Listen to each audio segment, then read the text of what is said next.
Olá, meus irmãos, boa noite, que a graça e a paz do Senhor Jesus Cristo seja com vocês, que nos assiste, que acompanha conosco este culto, este estudo bíblico, que damos continuidade. Minha oração é que Deus abençoe você e a vida da sua família, em especial as famílias hoje que estão no calendário de oração. Nós estamos orando por vocês, também os aniversariantes da semana. Nós temos alguns aniversariantes, a irmã Wanda, que completou mais um ano de vida no domingo, esposa do nosso diácono Oséias. Deus abençoe em especial a vida da irmã Wanda. Fiquei de parabenizá-la no domingo, no púlpito, mas acabei me esquecendo. Me perdoe, minha irmã. Um abraço fraternal especial para a senhora, para a família do nosso irmão Oséias. Também aos irmãos que aniversariam esta semana, um abraço todo especial. Que Deus continue abençoando a nossa vida, meus irmãos. Então hoje vamos continuar o nosso estudo bíblico.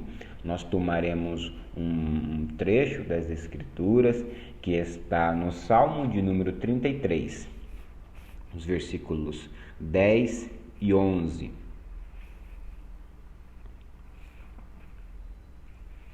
Salmo de número 33, versículos 10 e 11.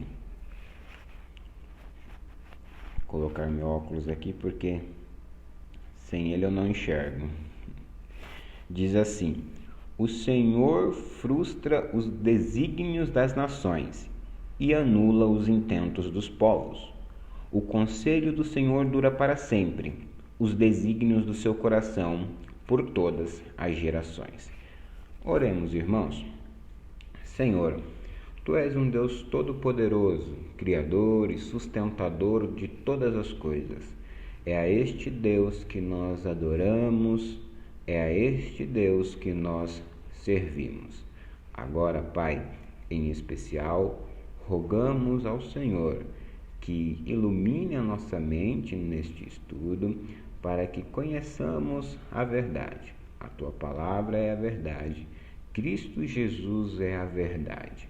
Orienta-nos neste caminho para a Tua glória. Em nome de Jesus Cristo. Amém. Hoje, irmãos, o tema do nosso estudo bíblico será Deus está no trono. Isso mesmo, Deus está no trono.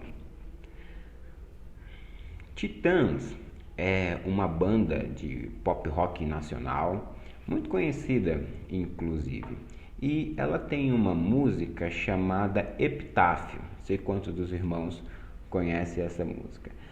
Ela tem algumas verdades muito interessantes. É uma música que faz-nos refletir o valor da vida e aproveitá-la com mais intensidade. Fala que deveria aproveitar mais a presença da família, dos amigos, viver mais tranquilamente e não preocupado.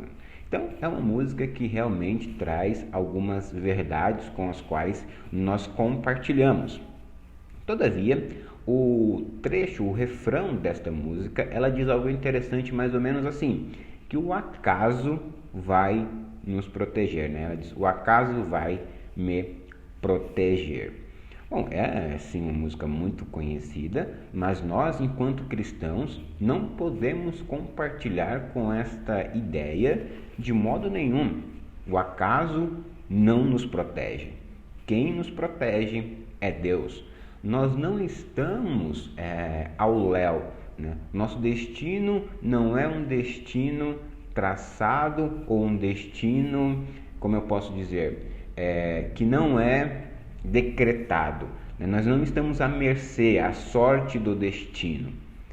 Pelo contrário, meus irmãos, nós cremos que Deus está no trono e Ele faz tudo que lhe apraz. É isto que nós veremos nesta noite. O trono de Deus e os seus decretos que são maravilhosos. Neste Salmo de número 33 que nós lemos, há algo muito interessante acontecendo. O salmista, ele expressa um louvor e uma gratidão ao Deus quando ele contempla a criação.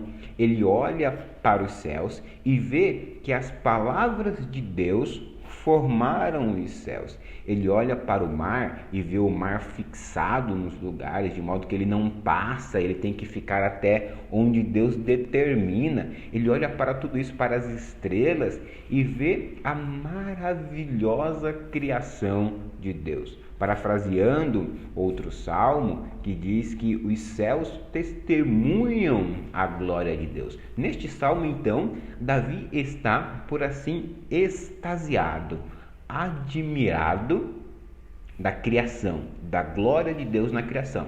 Mas ele não para por aí. Esta admiração leva-o a adorar a Deus, leva a glorificar a Deus por tudo que ele fez. Mas veja, ele olha para a beleza então do ordenamento do mundo, extasia-se, glorifica a Deus e ele pensa: ora, então há algo antes disso, há algo antes do mundo e da criação, que são os decretos, os conselhos e os desígnios de Deus, que formou todas as coisas e que sustenta todas as coisas. Então, nestes dois versículos que nós lemos, nós poderemos aprender duas verdades aqui neste texto. A primeira verdade é que Deus frustra os planos de seus inimigos. Deus frustra os planos dos seus inimigos. Veja o que está no versículo 10. O Senhor frustra os desígnios das nações e anula os intentos dos povos. Em outras palavras, o que o salmista está querendo dizer aqui, irmãos, é que é Deus quem controla as nações.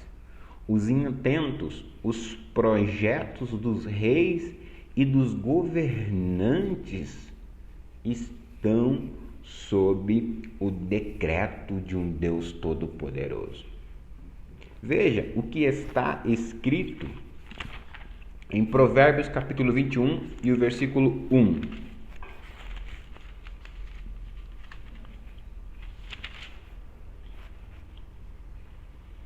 Diz assim, Provérbios 21, 1: Como ribeiros de águas, assim é o coração do rei na mão do Senhor. Este, o Senhor, segundo o seu querer, o inclina.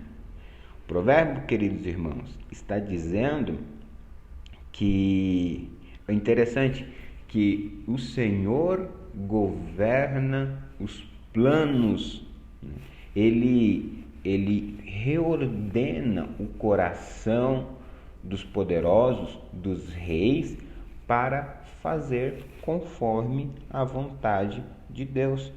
Assim como um rio é guiado para o mar, por assim dizer, assim o rei ele é guiado pela vontade de Deus. Deus, segundo o seu querer, inclina para onde ele quer. Quer ver um outro exemplo? Abre a sua Bíblia em Êxodo, capítulo 10, versículo 1. Êxodo,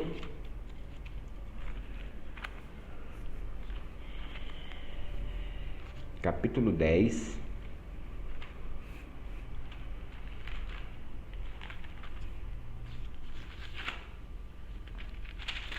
versículo 1.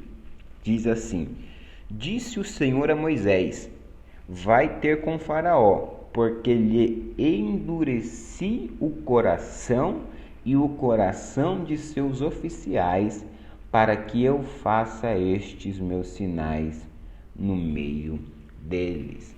Algumas vezes aqui nesses trechos, sobretudo das 10 pragas, quando Deus estava tirando os hebreus do Egito, esta fórmula, esta sentença aparece, né? Eu endureci o coração de Faraó. Então veja que tanto Provérbios capítulo de número 21, quanto o Salmo de número 33, quanto Êxodo capítulo de número 10, demonstram que Deus tem um controle das nações, dos reis, dos governantes em suas mãos.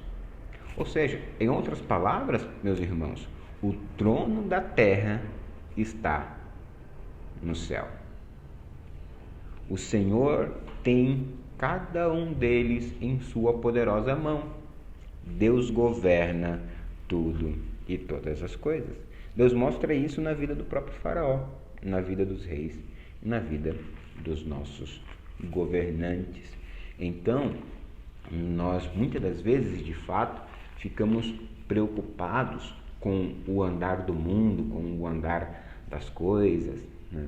Por exemplo, nós parece que estamos revivendo uma Segunda Guerra Mundial novamente, o pós-Segunda Guerra Mundial novamente, né? A Guerra Fria, por assim dizer. Há uma guerra fria entre os Estados Unidos da América e a China, as duas maiores potências hoje disputando o mercado econômico, o mercado cultural. O mercado cultural, então, nem se fala, né? A China cada vez mais brigando por esse espaço cultural. Então, e nós muitas das vezes, enquanto cristãos, sim, devemos ficar preocupados, porque nós sabemos que a China é um país completamente antagônica aos valores cristãos, né, ao cristianismo e aquilo que nós defendemos. Mas, irmãos, nós devemos ter a confiança de que Deus controla todas as coisas, né? De que o Rei dos Reis, na verdade, é o nosso Senhor, e que todos os governantes da terra estão sob o controle do nosso grande Deus. Então, nós devemos confiar que Deus está no trono e governa as nações. Agora, veja o que diz, então, retornemos ao Salmo de número 33, versículo 11. Diz assim: o conselho do Senhor dura para sempre, os desígnios do seu coração por todas as gerações. A segunda coisa, então, que nós aprendemos neste trecho é que Deus cumpre os seus decretos. Irmãos, Deus cumpre os seus decretos. Os decretos de Deus, ou aqui conforme ele diz, o conselho do Senhor é imutável, dura para sempre, não pode ser mudado. Se não pode ser mudado, então com certeza será cumprido, não há dúvida, não há margem para preocupações, para dúvidas. Os decretos de Deus são eternos e foram decididos por Ele na eternidade. É o que ele diz aqui: o conselho do Senhor dura para sempre, os desígnios, os propósitos do seu coração por todas as gerações. Veja que ele fala aqui, né, o conselho no singular e os desígnios no plural, significando decreto também a mesma coisa. Muitas das vezes nós falamos em conselhos, em desígnios, em decretos, porque de fato há uma pluralidade de consequência, né, nos conselhos e no decreto de Deus. Mas quando nós paramos para analisar, há apenas um decreto da parte de Deus. Deus, ele não tem várias vontades. Deus tem apenas uma vontade para com o seu povo. E por isso, então, que nós falamos em plural, na pluralidade. Mas nós devemos pensar que é apenas um único decreto e um único conselho do Senhor para nós. Qual é, então, o propósito do conselho de Deus?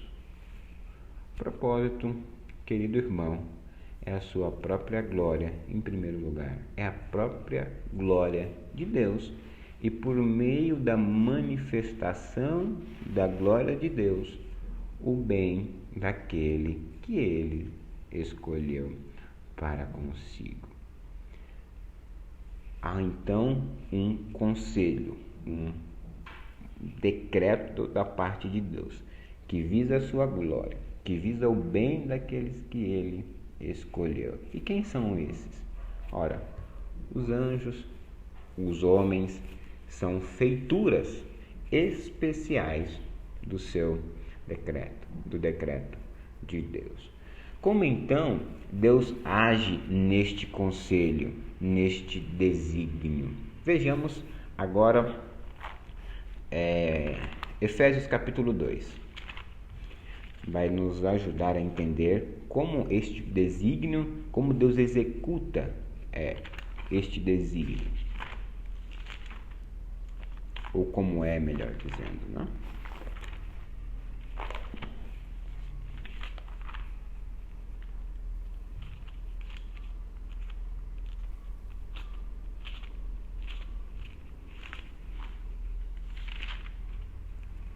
Efésios, capítulo 2, versículo 4 em diante.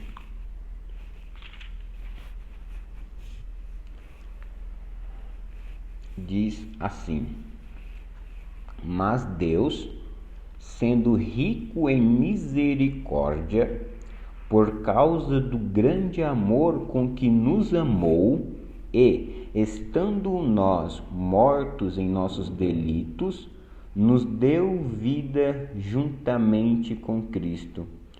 Pela graça sois salvos.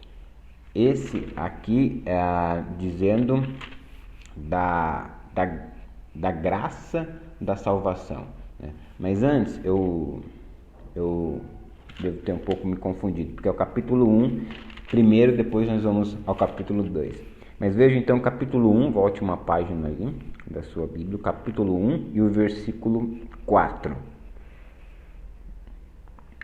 Olha o que está escrito: assim como nos escolheu nele antes da fundação do mundo. Nos escolheu em Cristo, né? Aqui o contexto anterior é Cristo. Assim, Deus nos escolheu em Cristo antes da fundação do mundo. É o que nós estamos falando do decreto de Deus, dos desígnios de Deus. Eles são antes da fundação do mundo. Então, a escolha de Deus. Para quê? Qual é a finalidade? Ele diz: para sermos santos e irrepreensíveis perante Ele em amor. Nos predestinou para Ele, para a adoção de filhos, por meio de Jesus Cristo, segundo o beneplácito de sua vontade, para louvor da glória da sua graça, que Ele nos concedeu gratuitamente no amado, em Cristo Jesus, no qual, em Cristo Jesus, temos a redenção pelo seu sangue, a remissão dos pecados, segundo a riqueza da sua graça, que Deus derramou abundantemente sobre nós em toda a sabedoria e prudência, desvendando-nos o mistério da sua vontade, segundo o beneplácito, segundo a sua muita vontade que propusera em Cristo, de fazer convergir nele, em Cristo, na dispensação da plenitude dos tempos, todas as coisas, tanto as do céu como as da terra. Nele, digo, no qual fomos também feitos heranças, de novo, predestinados segundo o propósito daquele que faz todas as coisas conforme o conselho de sua vontade, a fim de sermos para o louvor de sua glória, nós, o que de antemão esperamos em Cristo. Veja então, olha o que diz o versículo 11. Nele, digo, no qual também feitos herança, predestinados segundo o propósito daquele que faz todas as coisas conforme o conselho da sua vontade. Então, nós temos, meus irmãos, que a predestinação é um conselho da vontade de Deus, faz parte do conselho de Deus. Como então Deus age no seu conselho, no seu desígnio e no seu decreto? Por meio da predestinação. Predestinação é o plano ou o propósito de Deus com respeito às suas criaturas morais, o homem e os anjos, conforme eu já disse. Predestinar é dar um destino antes, né? É antes de alguma coisa oferecer um destino. E é isso que Deus faz com seus desígnios e com os seus propósitos.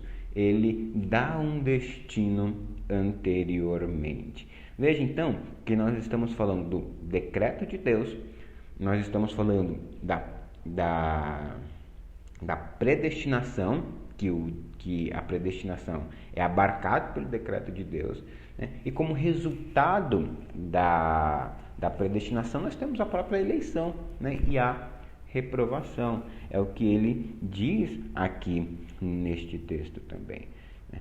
Que, versículo 4, assim como nos escolheu nele, né? Ou seja, a ideia da eleição mesmo, nos escolheu nele antes da fundação do mundo para sermos santos e irrepreensível. A eleição, queridos irmãos, é o propósito eterno de Deus para salvar uma parte da raça humana por meio de Jesus Cristo. Ou seja, o Deus, nós não podemos de fato concordar que há uma sorte ou o acaso está agindo e protegendo-nos. Pelo contrário, meus irmãos, Deus está no trono. Em primeiro lugar, Ele está no trono governando os governantes. Em segundo lugar, Deus está no trono governando com os seus decretos, inclusive a nossa própria vida. Deus, Ele reina soberanamente. Então, nós vimos que este decreto faz parte do controle e do governo de Deus. Mas há um outro detalhe também que é preciso nós falarmos, que é a reprovação.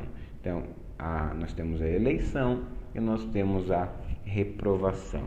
Dá uma olhada comigo, por gentileza, no livro de Romanos, capítulo de número 9, versículo 11 em diante.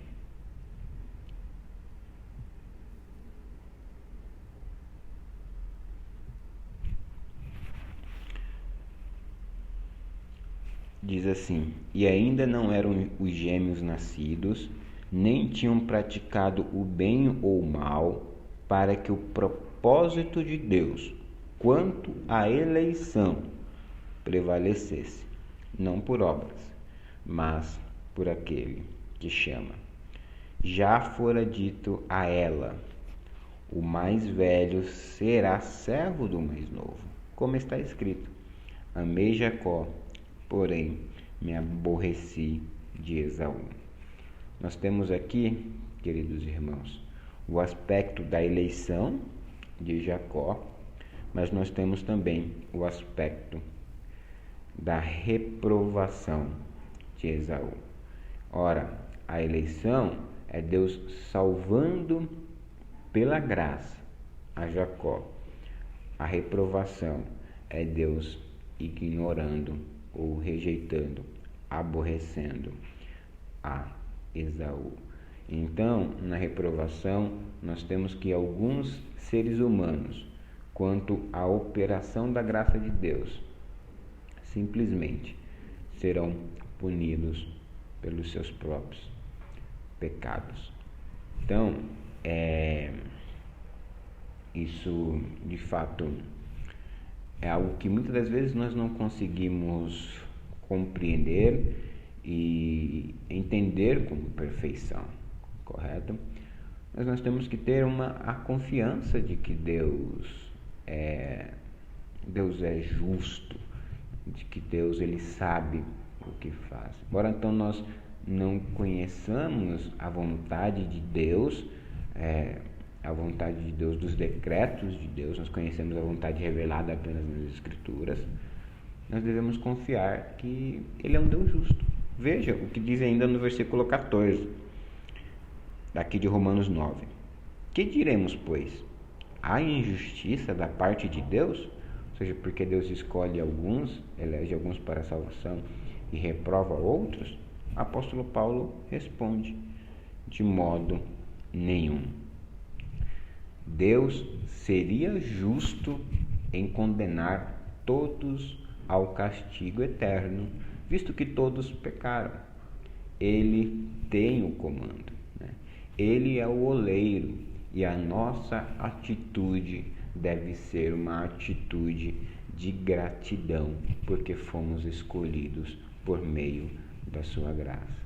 O homem, enquanto barro, enquanto massa na mão do oleiro, não tem direito de exigir alguma coisa de Deus. Deus não deve ao homem a salvação eterna, nem qualquer coisa. O reverendo Jorge Canelhas, ele costuma dizer assim, que ele não foi convidado, né, para trabalhar no RH de Deus. Ele não sabe quem vai ser salvo, quem não vai ser salvo. Essa não é a preocupação dele. Ele foi convidado para trabalhar no marketing de Deus. E enquanto servo de Deus, ele deve apenas anunciar o Evangelho de Deus. Acho que isso a gente tem que tomar como base para a nossa vida. Nós não fomos convidados, irmãos, a ficar questionando quem é eleito, quem é reprovado, quem Deus escolheu, quem Deus não escolheu. Nós fomos chamados para a eleição e, portanto, devemos anunciá-la, né? Somos simplesmente trabalhadores do RH de Deus. Então, a imagem que alguns reformadores têm usado para descrever a eleição e a reprovação é a seguinte: a humanidade toda caminhando a passos largos em direção ao inferno, uma vez que todos pecaram e destituídos estão da glória de Deus e, portanto, são completamente pecadores. O que Deus faz nesta trilha enorme em direção ao inferno é retirar alguns pecadores. Deus escolhe alguns desses pecadores para si e os outros Ele deixa, pela corrupção do seu próprio coração, caminhar na direção do inferno. No sentido de que o homem não precisa fazer nada para para ser condenado pelos seus pecados. O seu coração em si mesmo é um coração pecador. O seu coração em si mesmo é um coração que despreza a Deus, que despreza a sua vontade. Então, irmãos, nós vimos hoje, voltando agora ao Salmo de número 33.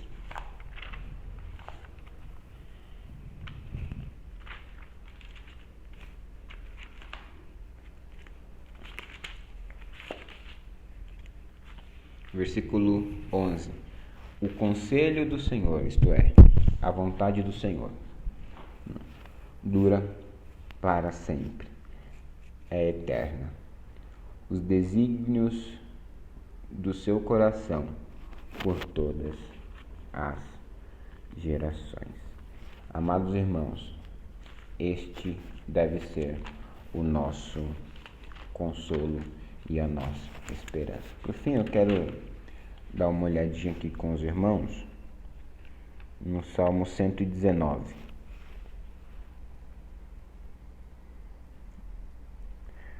Dá uma olhadinha em alguns salmos depois.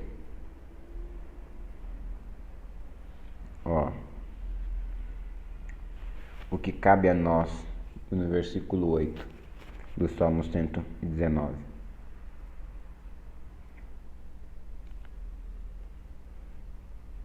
Diz assim: cumprirei os teus decretos, não me desampares jamais. Versículo 12. Bendito és tu, Senhor, ensina-me os teus preceitos.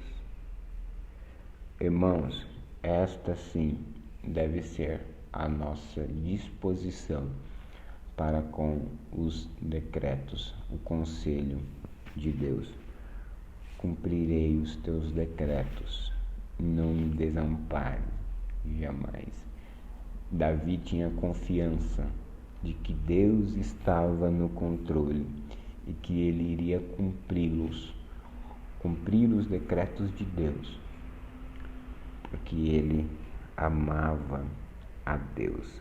O versículo que nós lemos, o versículo anterior ao 12, versículo 11, diz: guardo no coração as tuas palavras, para não pecar contra ti. Bendito és tu, Senhor, ensina-me os teus preceitos. Este, irmãos, deve ser o nosso coração ao estudarmos os insondáveis decretos de Deus, ao estudarmos a sua maravilhosa graça em salvar alguns, em reprovar outros, em inclinar o coração dos reis e inclinar a nossa vida e a nossa disposição. Cumprirei os teus decretos. Para finalizar, agora vamos a Romanos novamente. Romanos 11.